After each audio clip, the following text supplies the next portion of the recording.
Hello, friends. Welcome to episode 10 of the Chris Chambers Noir Show, where this award-winning best-selling noir author shines a light on some of the top writers in this powerful genre.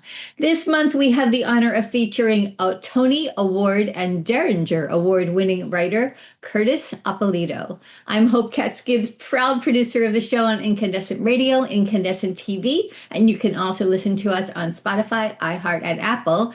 And of course, you can check out all of our episodes on chrischambersnoir.com. Before I turn the Q&A over to Chris, let me tell you about this month's guest. Burying the Newspaperman was Curtis's debut novel, published in 2021. His second novel, Waves of Burden, publishes on June 24th, 2026, just a few days from the recording that we're making today. His short fiction has been featured with numerous notable publications, including Ellery Queen Mystery Magazine, Dark Yonder, Tough Genre, as well as being featured in several anthologies, including The 1%. Chris is the guest editor of On Fire and Underwater, a climate change crime fiction anthology from Rock and Hard Place Press. And he is a member of Sisters in Crime Mystery Writers of America and serves as VP for the San Diego chapter of Sisters in Crime. His short fiction has been featured with numerous notable publications, including Ellery Queen Mystery Magazines and Dark Yonder. Curtis is the guest editor of On Fire and Underwater, a climate change crime fiction anthology from Rock and a Hard Place Press. He is a member of the Sisters in Crime Mystery Writers of America and serves as the vice president for the San Diego chapter. Amazing. I can't wait to hear about ordinary people's moral struggle in noir and hardboiled. Over to you, Chris. Thank you so much. And again, this is Chris Chambers Noir. You can hear us on Spotify, iHeartRadio, Incandescent Radio Network, and Apple Podcasts. And you can watch our pretty faces on YouTube, which is always a bonus. You know, when you see your favorite author actually expounding and smiling or frowning, depending on my guests. I've had had some frowners. I've had some frowners. Hey, it's noir. I've had some That's right. frowners.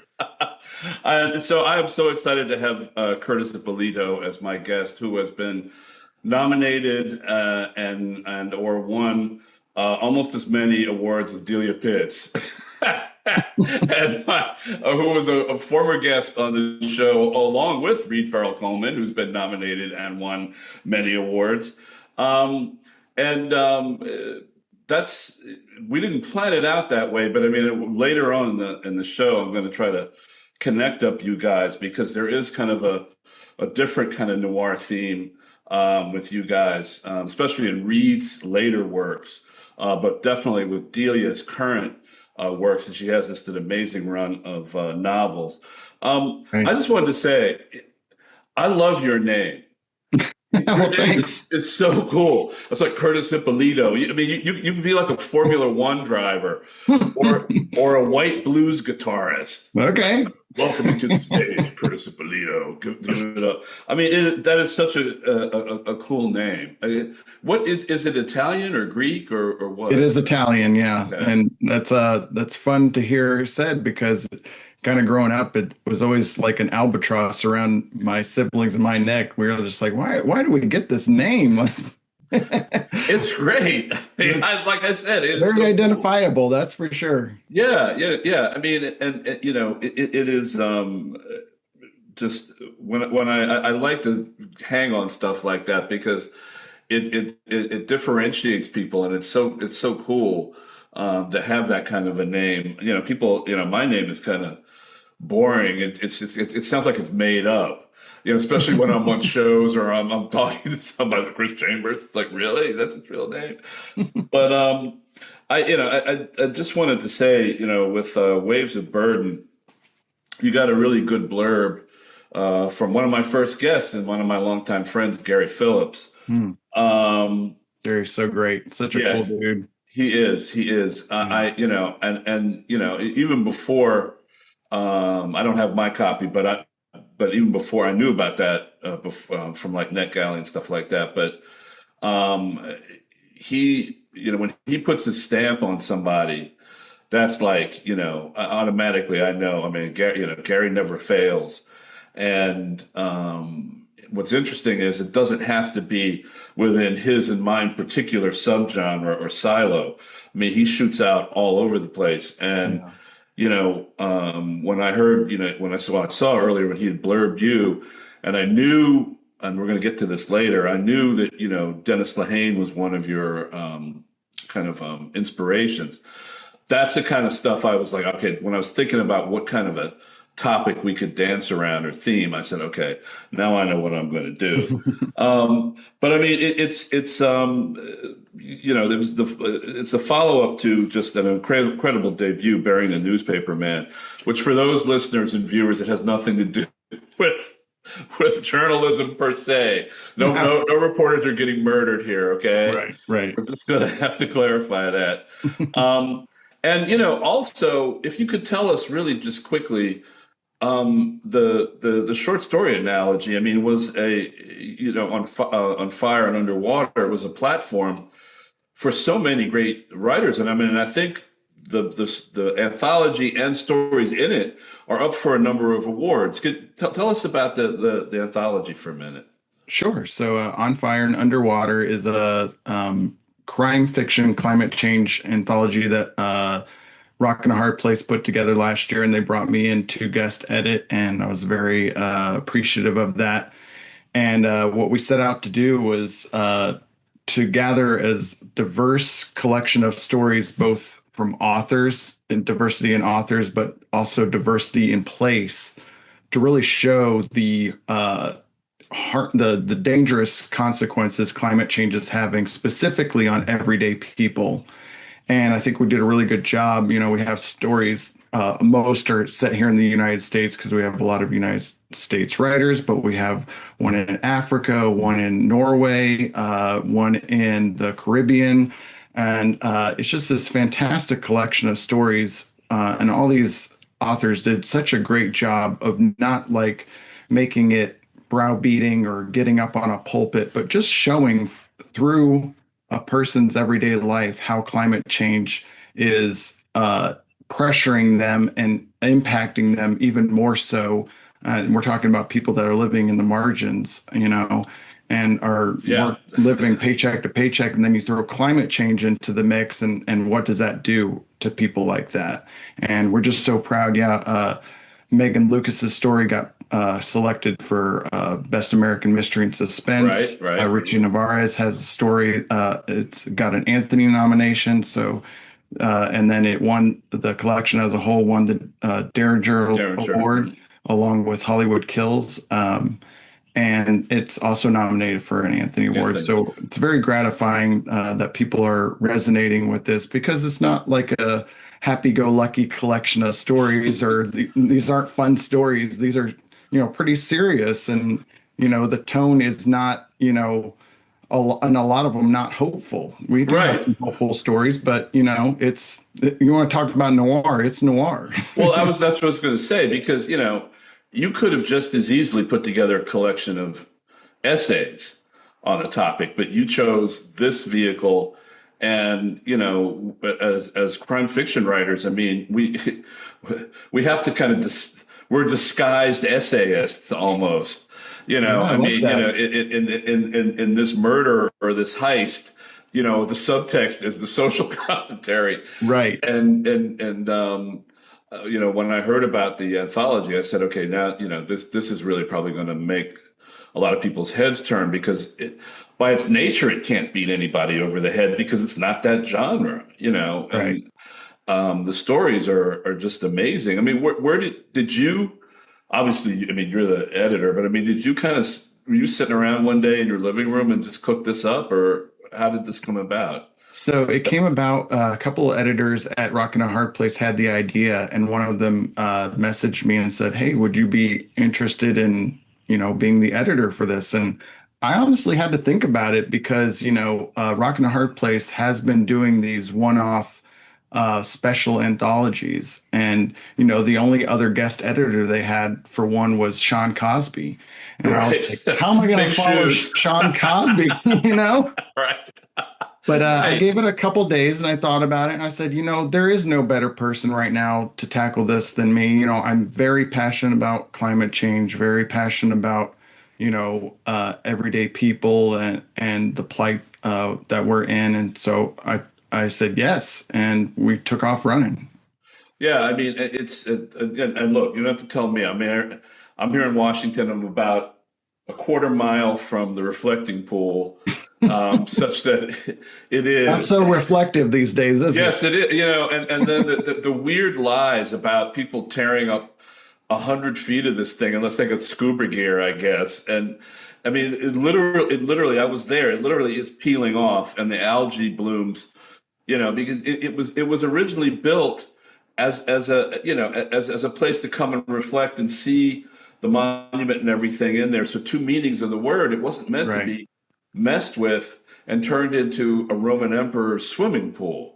right. And then so you got these single source or sole source contracts to paint it, and then it was gross. I mean, it was green, and you have the National Guard there walking around. I feel sorry for these poor kids because they are from, you want to get a stereotypically flyover state as much as you want, and then they put them in uniforms and put them out here first in the cold weather, now in the DC heat, to prevent people from taking pictures of the green slime. I mean, I would be so upset and just want to go home. But Yeah. that's kind of a tiny allegory. But I mean, God bless you for putting that together. And Oh, again, I thanks. mean, I think it shows just how versatile we are as crime fiction writers because we have to be. Well, Yeah, absolutely. let me switch gears, and I usually do a humorous uh, icebreaker. I guess the thing on your name that'll suffice for Yeah, now. sure. But just to get a little serious, I mean, you and I are both on the board of BoucherCon World Hmm. Mystery Conference. Be in Calgary in October and here in DC. Hopefully, it'll be clean by 2027. And we're both tasked with, or you were tasked, and I said I'd help on dealing with AI. And I was wondering your feelings about that because I had a friend who's an extreme techie who's from California, and she's like, I don't know what you guys are so geeked up about, and she was saying, well, what happens if you have a writer who's trying to write a scene, got writer's block, and goes on, uses whatever AI tool and says, I need to learn about some guy who's a gun nut. So what's the problem with this person, either speaking or typing out, lay out a scenario for me of what kind of a home arsenal the average lunatic would have. As long as this person isn't taking that word for word and plugging it into the manuscript. I mean, she was telling me, why are you guys so afraid of that? I mean, don't you guys look stuff up on Google all the time? I mean, what do you say to that? I mean, is that facile? Is she kind of sniping So I around would, the edges? so to that specific scenario, I would say by, handing off a part of the creative process, in this case, brainstorming a plot point or an idea, you are giving that away as an artist. Right. And, my example that pops to mind is, when Stephen King was writing The Stand, he was stuck. He was absolutely stuck, did not know where to go. He was like, I think, a middle of the way through it. And what if he had used AI where to break through that, when in reality what happened is he took a long walk and an idea clicked and it turned that book, like it just flipped a switch in that book. And we would have never gotten that idea, that great spark from him. We would have got it from a machine. Who cares? Right. Right. Who A cares? machine that was ripping off other people. That's Yeah. right. And then that's my stance of AI as a whole is, at its very base, when we're talking about generative AI, Right. it's a thievery machine. It takes everything from everyone else and produces this, Frankenstein in the output. And, I was talking to someone the other day and I said, if in college, in any one of my creative writing courses, I would have done what AI is doing now. I would have been expelled. It's plagiarism. Yeah, plain and simple. Yeah. Yeah. The interesting thing is that do you think, and I don't want to put you on the spot, but do you think that, how can I put this? Non-creative people or non-creatives, whatever that means, Yeah. can't wrap their head around what the creative process is? Like, for example, this friend of mine purely couches this in terms of research. Like, she basically said, when we were little, we would have used a World Book encyclopedia. And I'm like, no. There's looking something up It's to totally enrich your You're brain. using your brain, right? Still using your brain. You're not asking it to create for you. Right. Yeah. But do you think that non-creative people, there's something about them that they just can't really see through that? Maybe they're the ones who need to kind of open up their minds a little bit. I do think there's a disconnect, and I think if you have more of a scientific brain or a techie brain, like you just see it as a new advance in technology, and you can't see the human or the artistic aspect of it as easily. And I've seen this firsthand from some techie people, scientific people that I've worked with in the past, and I think it just takes us creatives reminding those people of what we do. Right. And, I think AI has a lot of great potential uses, but it shouldn't be in the arts. It should be in the, I worked at a scientific institution a little while ago, and one of the things they were going to use it for is, for 30 years, they've been collecting all this data about the human genome. But it is like if a human went through this data and, organized it, it would take them 10,000 like 100 years. Lifetimes. Yeah. But AI could do it like that. And Right. then we're that closer to making medical advances. That's how it should be used. Right. It shouldn't be used in trying to take our jobs as artists. Well, that's going to be my next point. I mean, because one of the other points at which she was bugging me about, over a drink was, what if you, whatever publishing firm you want to pick, big or small, indie or major, have a contract with that company, and then that company says, you know what, we're going to lay off our entire graphic arts department, and all of our covers now are going to be AI covers. I mean, do you step up and say, well, bye-bye, or do you?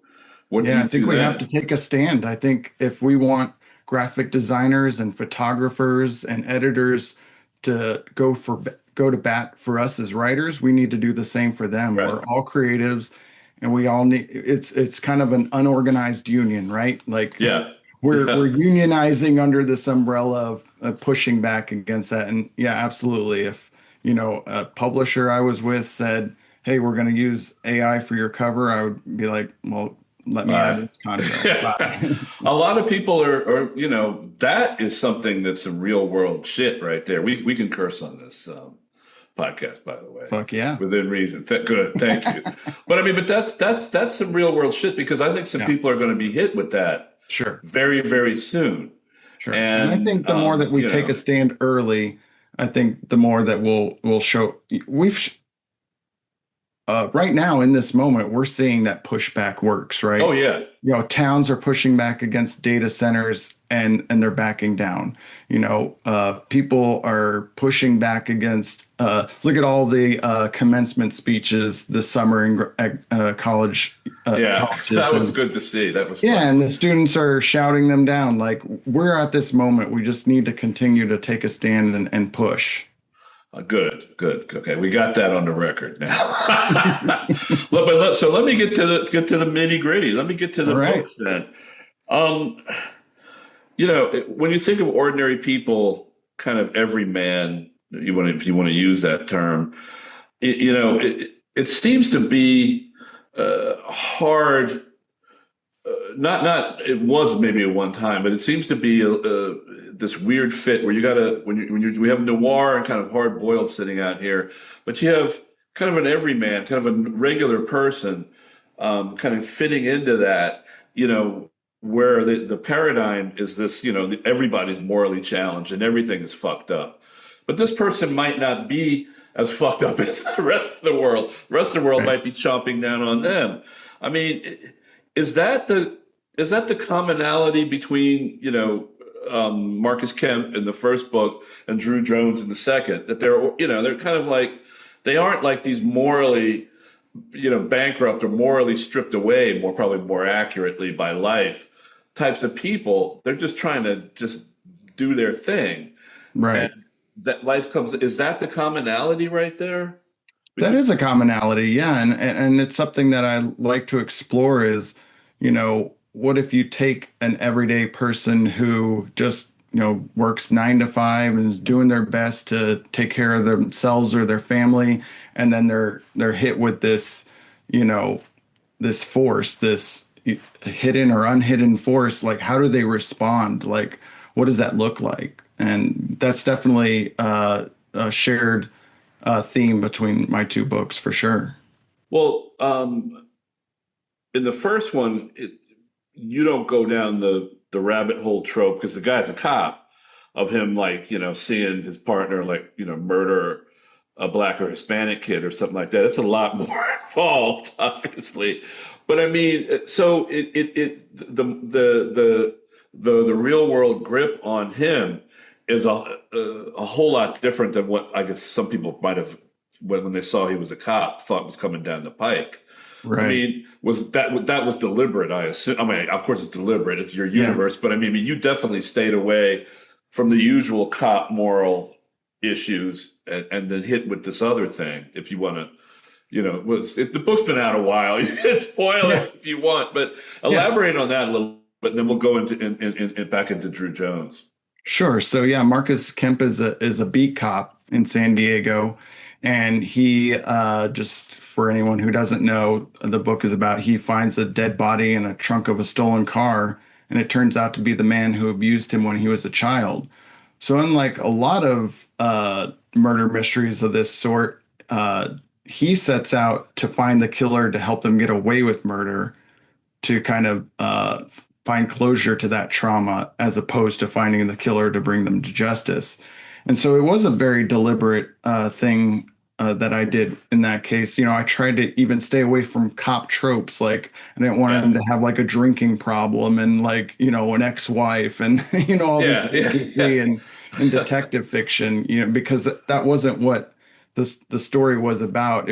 Him finding this killer is, technically the A story, but the B story under it is all about him trying to bury this childhood trauma and thinking that this is going to fix it by finding this killer and letting him off. And so all those choices I made to steer away from tropes or from any cliches or things that you would see in normal detective fiction. Those are all very deliberate. Well, so jump into Drew Jones. I mean, that's more of the everyman. Right. Yes, Marcus Kemp is kind of an everyman, but the uniform definitely, takes it in another direction. But he's more of an everyman. So what, and this is coming out. So we'll be careful not to give away too much. But what's Drew's main problem? So Drew is he is a father to be, but reluctantly so. And that reluctance is really rooted in his childhood trauma. And he doesn't know if he can be a good father. He doesn't know if he can provide for a child or if he's even ready to. Right. And this was just kind of thrown on him. So the book, for everyone who doesn't know, is about Drew, and he has an adult foster brother that comes in and out of his life, and he comes back into town and he gets Drew involved in a convenience store, a liquor store robbery gone wrong, and goes on the run. And so Drew has to go track him down and bring back the $100,000 that he stole, or this criminal that's after them will kill them both. And so it's really a story about how far do these bonds of brotherhood go, and how, how much does Drew stay loyal to someone who isn't technically his blood, but he sees his blood over the new family that he's starting, and his commitment and love for them. There, the interesting pivot, and correct me if I'm wrong, because I'm a lot older than you, so my brain's not working as well as possible all the time, and it must be all that bourbon too. But there's you have this character, Gabby, Mm-hmm. and she's kind of a moral center. You don't necessarily have that in the first book, do you? Yeah. I mean, Yeah, I think you're right. Yeah. Gabby. I mean, was that deliberate? Again, it's your universe. Yes, it's deliberate. But I mean, were you really trying to pivot and put somebody in that role that you didn't have? I wasn't necessarily comparing it to Burying the Newspaper Man. It just felt right for this story. Gabby is Drew's wife, right? And they're a fairly new married couple. But I really did see her as the moral compass of this story. And I just had a launch event yesterday, and told everyone, I was like, if Drew did everything that his wife told him to do, if he listened to her, there wouldn't be a book. So, right. Yeah, right. But Gabby's right. Most wives will say that anyway, right? But Gabby's right about everything, Right. So, well, then my next question is going to be, fitting it into your universe in Burying the Newspaper Man.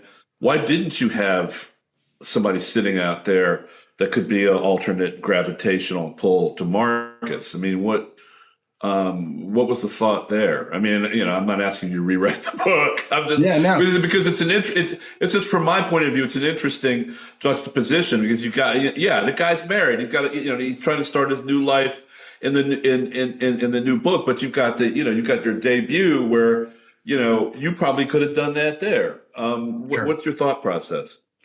My thought process with that was, I saw Marcus more as a lone wolf, and and not by like this alpha, No, I understand that we see, but more so as just like he's just going along his life, and he hasn't started a family yet. He has an on again, off again girlfriend, but he's a cop, so he has a position of authority. So I really saw that, someone like that would try to take matters into their own hand. And, he has some people, like some friends and a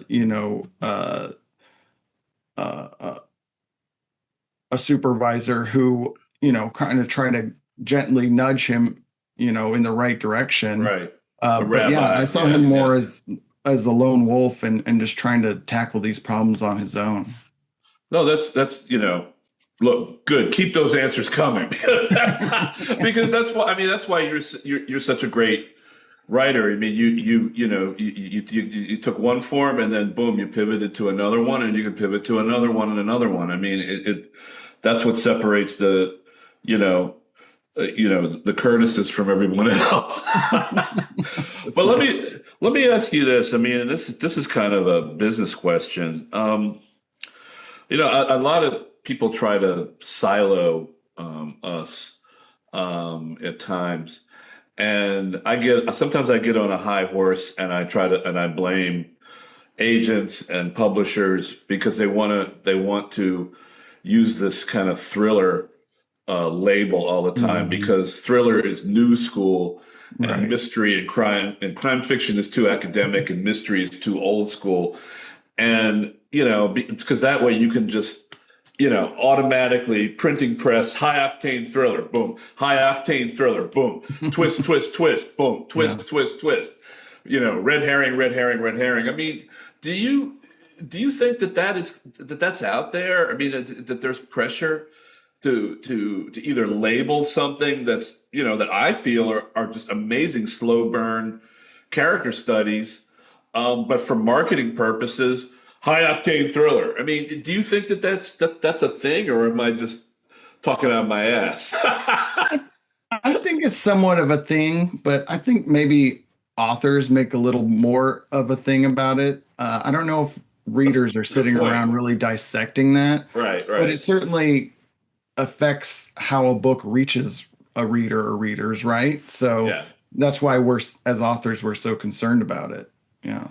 Yeah, because what I've noticed is, thank you for bringing up the reader part. I have it here in my notes, by the way.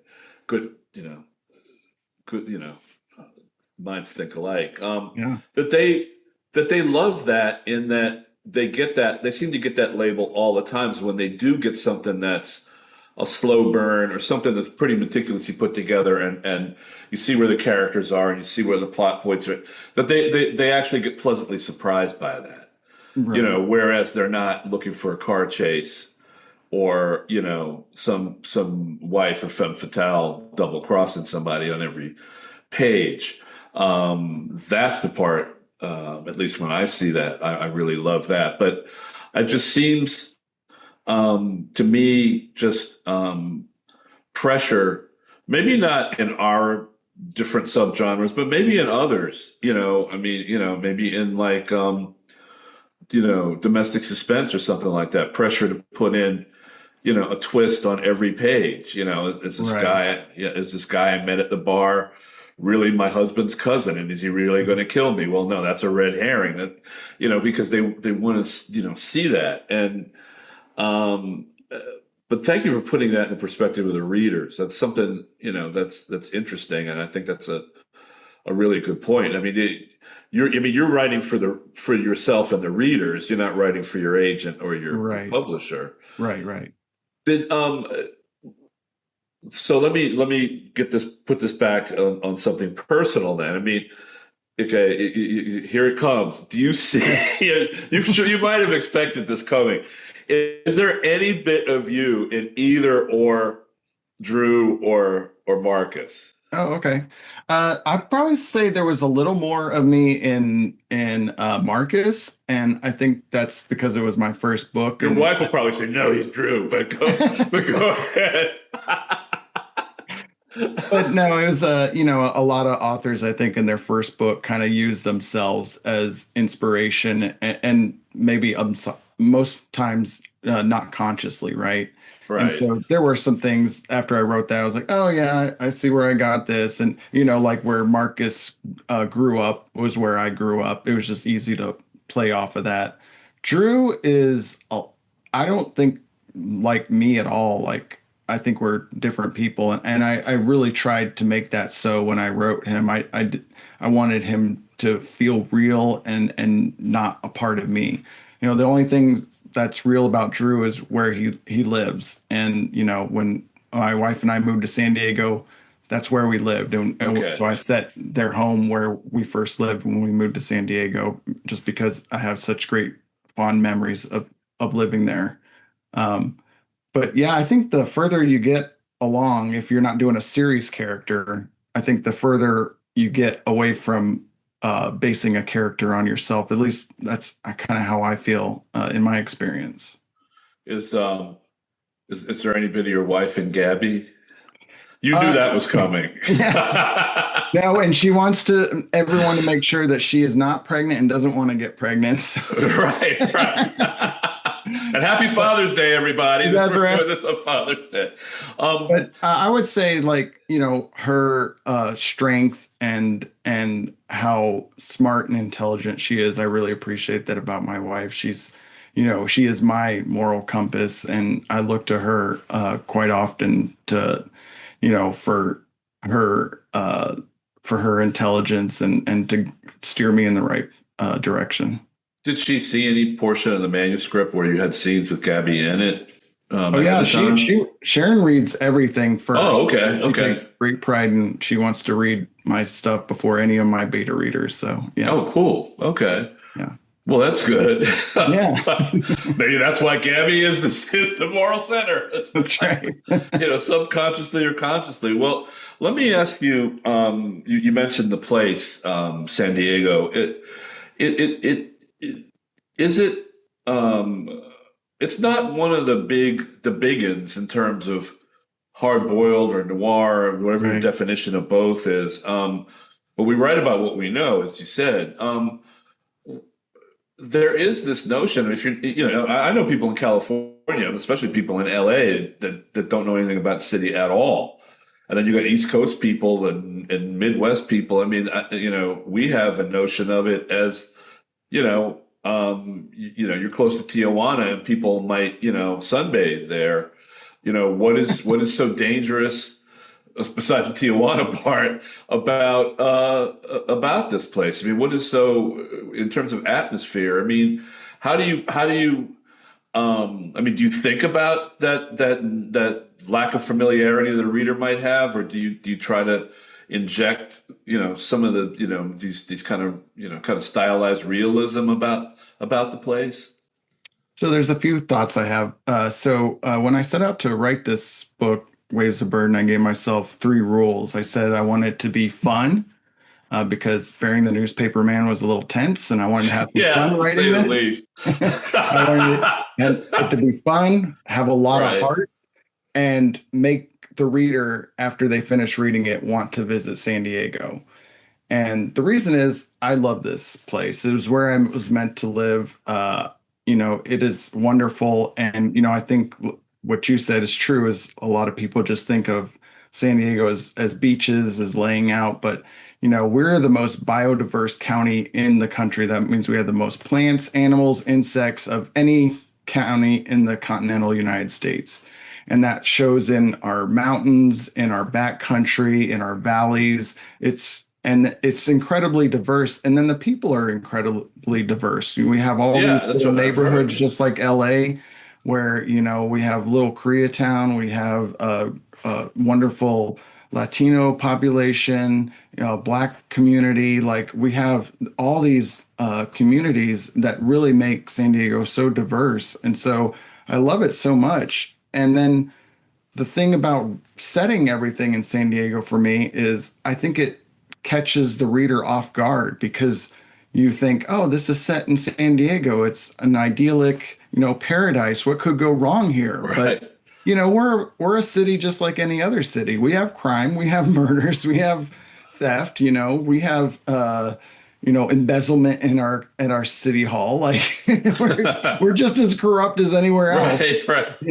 Maybe not as much as LA, certainly not as much as LA or New York, but there's crime everywhere. And I love that juxtaposition of, setting a story in this place that gets sun 320 days out of the year. That helps. Yeah. And just catching the reader off guard. There's in that regard, and we're going to come back to the noir and the hard-boiled aspect, but I mean, in terms of the place, I mean, do you ever feel pulled to the more familiar poles or institutions of the city? One being, I guess, the military, and the other being, Tijuana is right there. I mean, because there's probably a wealth of stories in either. I mean, I remember I was talking to who was it? One of the masters. It was it wasn't Dennis Lehane, not your hero, nor mine, Pelicanos. It was somebody, and it wasn't Reed Farrell Clum. It'll come to me. He was saying that setting anything in a military town where you've got a lot of fish out of water, young people, who are independent, and really clueless for the first time with all these temptations, is definitely grist for a story, and anything close to the border is grist for a story too. Especially with Tijuana is like iconic, legendary. Have you ever been tempted to introduce either of those institutions or kind of? I've just dabbled a little bit. I find that I write a lot of my a few of my side characters, or this novel I'm working on now, like one of the main characters' dad is a Navy vet. Okay. So I work a lot of like background, like this person, is a retired Navy vet or something of that nature, but I'm not so immersed in that community that I feel comfortable writing from that perspective. That could certainly change. And, you see, signs of the military here everywhere. The Navy is the largest employer in San Diego. Right. So it makes sense, but I have not, dabbled too much in that. And then same thing with the border. Like there's other authors doing that so much better than I could. But once I get, immersed in that and if I find the right story idea, I would certainly write about that. The atmosphere question now, and noir and hard boiled. Let me ask you this. I mentioned Delia Pitts before, and I mentioned your hero Dennis Lehane. There seems to be, and he was probably obviously more kind of protoplasm for that, and then you got people like you and Delia now. The noir seems to be more atmospheric, and less about again the moral bankruptcy of even the protagonist. Less about that, but more about the situational and atmospheric at the same time. Is that rather than the mean truths of life kind of thing? I mean, is that a thing, that a trend that we should definitely be looking at? Because like I said, you guys tend to pull, even though these people are in like the bear claws of real real moral issues and just fucking in trouble. They're not like that all the time. I mean, there might be one little character flaw that pulls them, that's based on trauma or something like that. But there isn't like this hopelessness and the world is fucked kind of a trope that you see in other parts of noir. And again with Delia Pitts with like Death of an Ex and Murder and some Trouble in Queenstown. I mean, there seems to be this thing where there is this atmospheric and structural noir and hardboiled stuff going on, but there's hope, and these characters are not just total just bum. Everybody's a bum, and you can't you can't tell the difference between the who's going to turn out okay and who's not. Is that a function of you all's personality? Or Maybe, the backgrounds, in terms of writing and who your inspiration is? But go ahead. Yeah, it may be. I have a really good friend who had told me after he read a short story of mine, he said that he recognizes that my characters are really reluctant to turn to violence. And he's like, it's so easy to write violence. So I admire that about your writing. And I said, it's probably a product of I'm, reluctant to use violence. I don't want it to be a violent person. And so to your greater question, I think that's probably the case is, we writers are writing what we know and what we see every day. And I tend to write with more of a realism, whether that's, realistically showing San Diego or showing a realistic side of a person just going through life every day. And then they're caught up in this extraordinary event that, we're always told, the best fiction is, write about a person's worst day, the worst time in their life. And so that can meet anyone. All you have to do is kind of look around at the state of the country, the state of the world, and we're living through a noir right now, right? Right. Yeah, we are. We don't have to be these horrible people that are, one punch from the gutter. We can just be ourselves and be trying to survive this noir world that we're living through right now. So so that is kind of almost the everyman kind of situation, and every man in this noir world. But not everybody navigates that. I mean, there are people who, not for any moral failings, it just doesn't, you just don't get up over that wall. Mm-hmm. I think it seems to me with you and, and again, people like Delia and other writers, luckily, it's the protagonist does get over that wall. But in real life, the person you're rooting for might not even come close, might get kicked back down. I mean, Yeah. do you see yourself writing either short fiction or a novel length, something where the person doesn't quite get to the wall? I mean, is it, does there, and again, I'm not talking about happy endings, okay?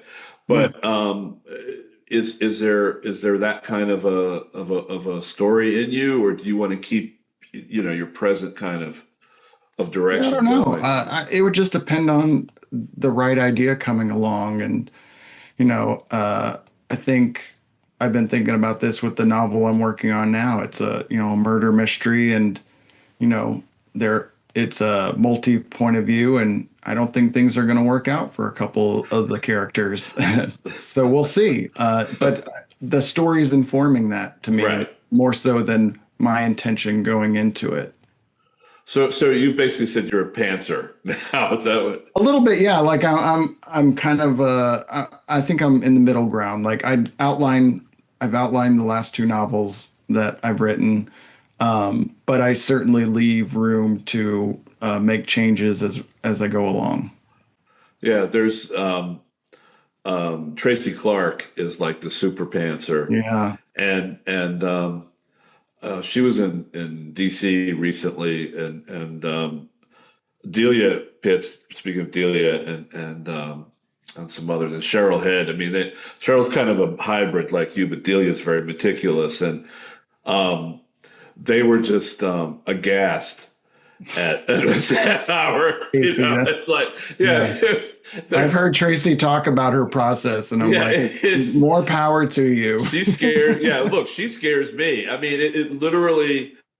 I was thinking about if she and I were in Close Encounters of the Third Kind, the scene that would inspire us the most would be Richard Dreyfuss tearing up his house and throwing all that crap into his basement, including mud and trees and grass, to build, the Devil's Tower, where any normal person would have just basically like found some, back then they didn't have the internet, but lots of magazines, or gone to the library and said, "Oh, okay, this looks a lot like what I've been imagining."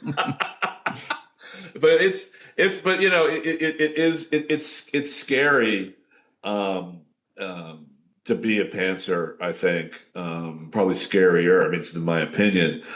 But do you find that the outlining part dominates, or does the pantsing part dominate? I mean, because you can change an outline. I mean, you don't have to be locked in. It doesn't have to be like Jeffrey Deaver, where there's a 100-page outline and it's a railroad track. I mean, where do you fall off on either side? I mean, how does that work in your process?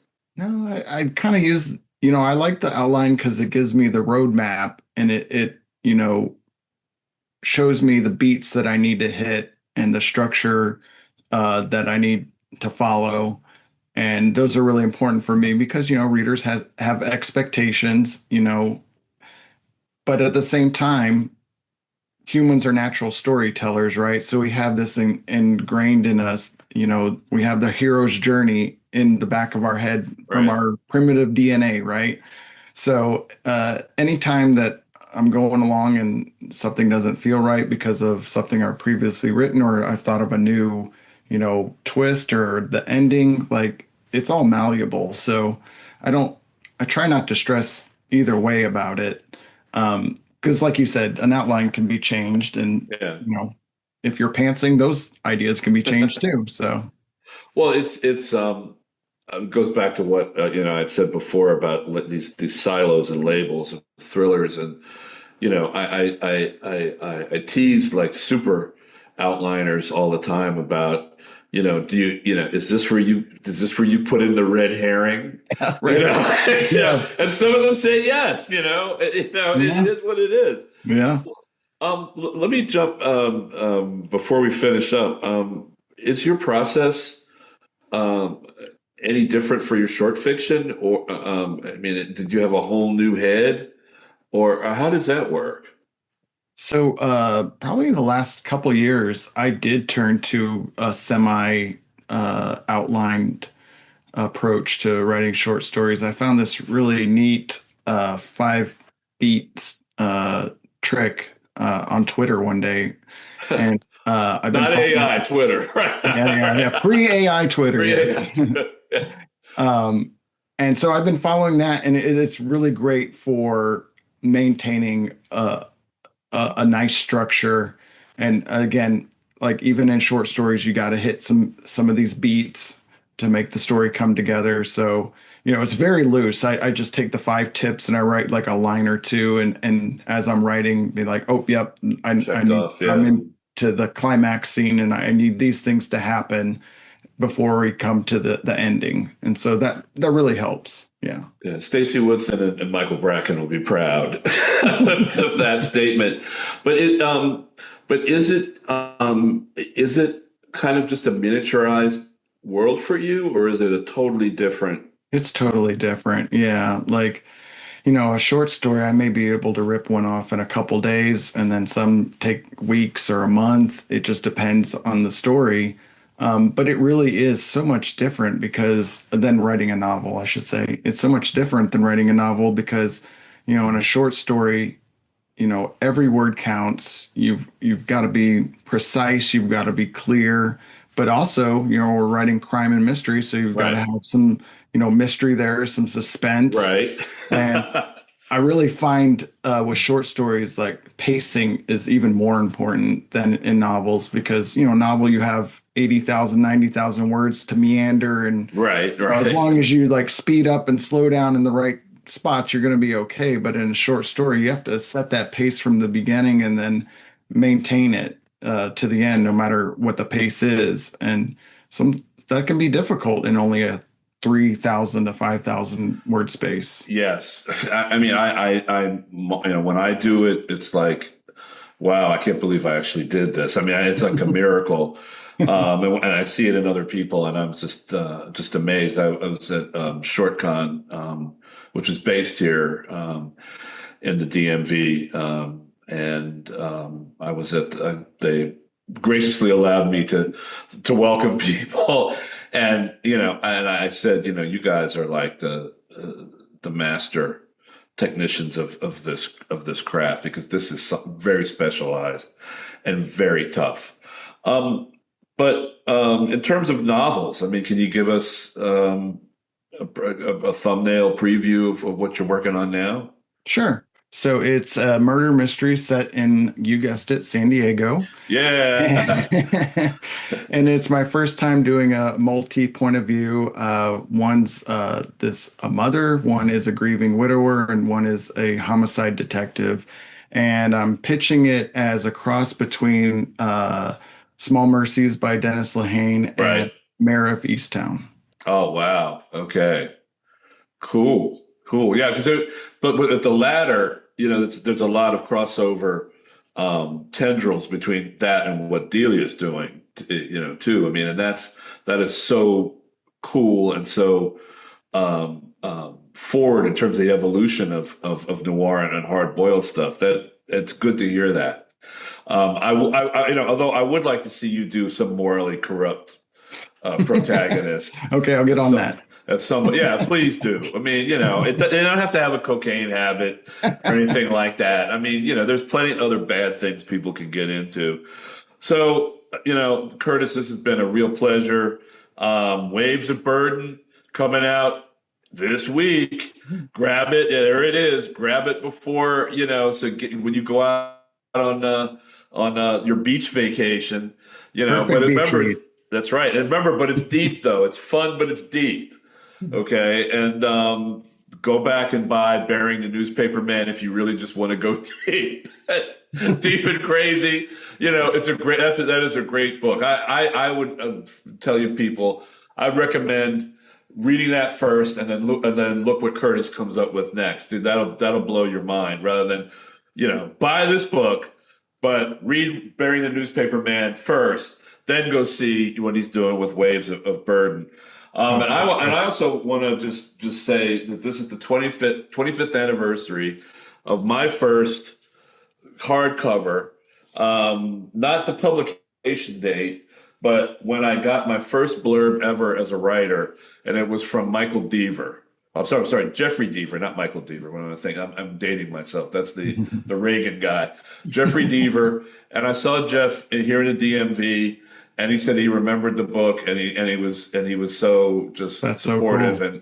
and I almost started crying. And there were witnesses. I have witnesses. I asked Barry. That's and a great thing about people. this crime fiction community, though, right? We're all also supportive of each other, and take up for each other. And, we see this at the conferences we go to. That, oh, yeah. It's beautiful. And we just all get along, and it's a great community. Well, I'll end on this note then. It's a really quick story. Curtis has never heard this story. Everybody else I've bored them with.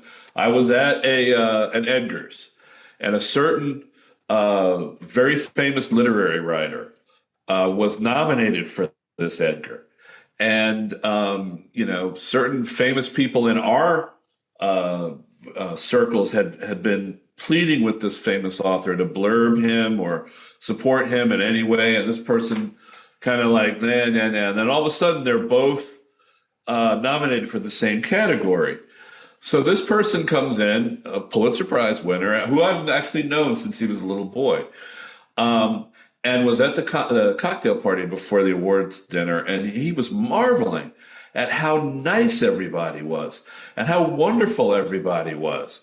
And this other writer, who we all know, kind of rubbed his chin and said, we crime fiction writers are wonderful people who write about horrible things. You literary fiction people are horrible people who write about wonderful things. So I'll just leave it at that. You can guess all the names. I'm sure you can do that easily. But thank you, Curtis. Thank you, Curtis Chris. Ippolito. Get Waves of Burden out in a couple of days. This is Chris Chambers Noir. You can listen to us on Spotify, iHeartRadio, Apple Podcasts, the Incandescent radio network, and and I did say Spotify, didn't I? And you can watch us on YouTube. Thank you so much. Thank you all. Thank you. And that AI conversation was amazing. It scares me to death. For creatives, yeah, for scientists and all that other stuff, where they stand on each other's shoulders, but not for us, right? So hopefully it'll come out in the wash, or we'll just, be the reflecting pool and have algae. Thank you all. We'll talk to you all next month on Chris Chambers Noir. I'm Hope Katz-Gibbs, proud producer of the show on all the channels that Chris mentioned. We will talk to you very soon.